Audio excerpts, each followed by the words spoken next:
নমস্কার বন্ধুরা, আমি বিকাশ। আপনারা দেখছেন তোমার আমার নিউজ। আমরা চলে এলাম আজকে আবার একটি নতুন ভিডিও নিয়ে। আমাদের আজকের বিশেষ প্রতিবেদন, মার্কিন নিষেধাজ্ঞা উপেক্ষা করে রাশিয়া থেকে তেল কিনল ভারত। 39 মাসে ভারতের মোট লাভ কত কোটি টাকা জানেন? তথ্য যা বলছে তা কার্যত চমকে দেওয়ার মতো। জানাবো বিস্তারিত আমাদের আজকের বিশেষ প্রতিবেদন। ইউক্রেন যুদ্ধের আবহে রাশিয়া থেকে তেল কেনা নিয়ে আমেরিকা ও পশ্চিমী বিশ্ব একের পর এক নিষেধাজ্ঞা চাপিয়েছিল। ভারতীয় পণ্যের উপর 50% শুল্ক বসিয়েছিল মার্কিন প্রশাসন, কিন্তু তাতে এক চুলো নড়েনি নয়াদিল্লি। প্রধানমন্ত্রী নরেন্দ্র মোদীর সরকার রাশিয়া থেকে তেল কেনা অব্যাহত রেখেছে, আর তার ফলেই বিপুল পরিমাণ আর্থিক সাশ্রয় হয়েছে ভারতের। সরকারি তথ্য উদ্ধৃত করে ইন্ডিয়ান এক্সপ্রেসের রিপোর্ট বলছে, গত 39 মাসে রাশিয়া থেকে অশোধিত তেল আমদানি করে ভারত অন্তত $1260 কোটি লাভ করেছে। ইউক্রেন যুদ্ধ শুরুর আগে রাশিয়া ভারতের বড় তেল সরবরাহকারী ছিল না, তখন আমদানি ছিল মাত্র 2%। কিন্তু যুদ্ধের পর সস্তায় তেল বিক্রি শুরু করে মস্কো, আর ভারত সেই সুযোগ কাজে লাগায়। এক ধাক্কায় রাশিয়ার তেলের ভাগ দাঁড়িয়েছে মোট আমদানির প্রায় 35%। আগে খনিজ তেলের জন্য ভারত নির্ভর করত সৌদি আরব এবং সংযুক্ত আরব আমিরশাহির মতো পশ্চিম এশিয়ার দেশগুলির উপর, কিন্তু এখন আমদানির বড় অংশ আসছে রাশিয়া থেকে। তেলের বাজারে এই পরিবর্তন কার্যত ভারতের অর্থনীতিকে অনেকটাই চাঙ্গা করেছে। শুধু তেল নয়, সার্বিক বাণিজ্যেও রাশিয়ার সঙ্গে ভারতের সম্পর্ক বেড়েছে বহুগুণ। গত অর্থবর্ষেই দুই দেশের লেনদেন দাঁড়িয়েছে প্রায় $6,800 কোটি।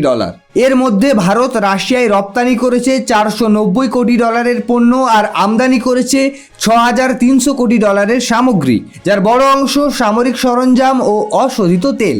কূটনৈতিক ও বাণিজ্যিক মহলের একাংশের মত, অদূর ভবিষ্যতেও ভারতের রাশিয়া থেকে তেল কেনা বন্ধ হওয়ার সম্ভাবনা নেই। মার্কিন শাস্তি বা চাপের মাঝেও নয়াদিল্লি আপাতত তার স্বার্থ রক্ষার পথে দৃঢ়। রুশ তেল আমদানিতে সাশ্রয় হয়েছে হাজার হাজার কোটি ডলার। ভারতীয় শোধনাগারগুলির লক্ষ্মী লাভও নজিরবিহীন। তবে পশ্চিমী দুনিয়া এই সিদ্ধান্তকে এখনও ভালো চোখে দেখছে না। মার্কিন নিষেধাজ্ঞা সত্ত্বেও রাশিয়ার তেলেই ভারতের সাশ্রয়ের রেকর্ড। একে কি কৌশলগত সাফল্য বলবেন নাকি কূটনৈতিক ঝুঁকি, তা তো সময়ই বলবে। সম্পূর্ণ প্রতিবেদনটি নিয়ে আপনার কি মনে হয় কমেন্ট করে জানাতে ভুলবেন না।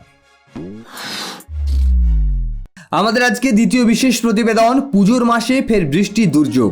বঙ্গোপসাগরে তৈরি হওয়া নিম্নচাপ আরও ঘনীভূত হয়ে সুস্পষ্ট নিম্নচাপে পরিণত হয়েছে।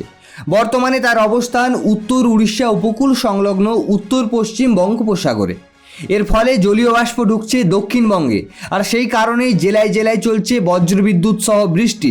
কলকাতাতেও ঝোড়ো হাওয়ার সঙ্গে চলছে একটানা বৃষ্টি। আগামী 6 দিনের পূর্বাভাসও চিন্তার। বৃহস্পতিবার উত্তর ও দক্ষিণ 24 পরগনা, পশ্চিম মেদিনীপুর, ঝাড়গ্রাম, বাঁকুড়া, পুরুলিয়া, বীরভূম ও পশ্চিম বর্ধমানে বজ্রপাত সহ বৃষ্টি হওয়ার সম্ভাবনা রয়েছে। ঘন্টায় 30 থেকে 40 কিলোমিটার বেগে বইতে পারে ঝোড়ো হাওয়া। শুক্রবার বৃষ্টি হতে পারে পূর্ব মেদিনীপুর, পশ্চিম মেদিনীপুর, দক্ষিণ 24 পরগনা ও ঝাড়গ্রামে। শনিবার ও রবিবার দক্ষিণবঙ্গের বিভিন্ন জেলায় বিক্ষিপ্ত হালকা থেকে মাঝারি বৃষ্টি হওয়ার সতর্কতা রয়েছে। শনিবার ও রবিবার দক্ষিণবঙ্গের বিভিন্ন জেলায় বিক্ষিপ্ত হালকা থেকে মাঝারি বৃষ্টি হলেও বড় সতর্কতা নেই। তবে সোমবার পূর্ব ও পশ্চিম বর্ধমান, বীরভূম, মুর্শিদাবাদ, নদিয়া, উত্তর 24 পরগনায় বৃষ্টির সম্ভাবনা প্রবল। মঙ্গলবার কার্যত দক্ষিণবঙ্গের সব জেলাতেই বৃষ্টি হতে পারে। শুধু দক্ষিণবঙ্গ নয়, উত্তরবঙ্গেও ভারী বর্ষণের পূর্বাভাস রয়েছে। রবিবার ও মঙ্গলবার জলপাইগুড়ি, আলিপুরদুয়ার এবং সোমবার দার্জিলিং, কালিম্পংয়ে ভারী বৃষ্টি হবে বলেই জানিয়েছে আলিপুর আবহাওয়া দপ্তর। ইতিমধ্যেই জেলায় জেলায় জারি হয়েছে হলুদ সতর্কতা। অতএব পুজোর মাসে ছাতা আর রেইনকোটই হবে আপনাদের সঙ্গী, এটাই বলছে আবহাওয়াবিদেরা। সম্পূর্ণ প্রতিবেদনটি নিয়ে আপনার কি মনে হয় কমেন্ট করে জানাতে ভুলবেন না।